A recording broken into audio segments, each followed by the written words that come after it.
Let's read this question.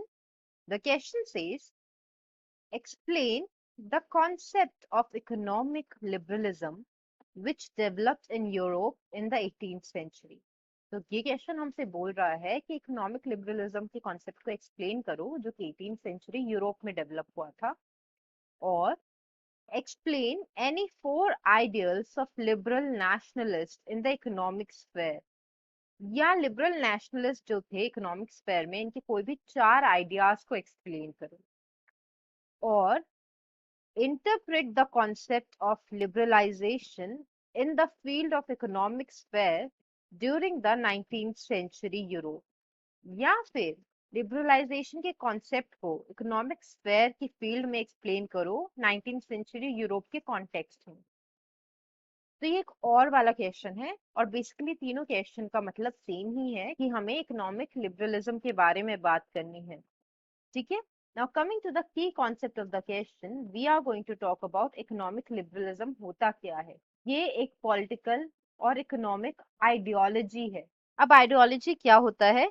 वो ideas का एक सेट होता है जिसके बेसिस पे कोई पॉलिटिकल या इकोनॉमिक सिस्टम फॉर्म होता है। अब लिबरलिज्म का बेसिक मीनिंग ये होता है फ्रीडम। तब हम लिबरलिज्म को इकोनॉमिक स्फेयर के कॉन्टेक्स्ट में देखते हैं तो इसका मतलब होता है फ्रीडम ऑफ मार्केट्स।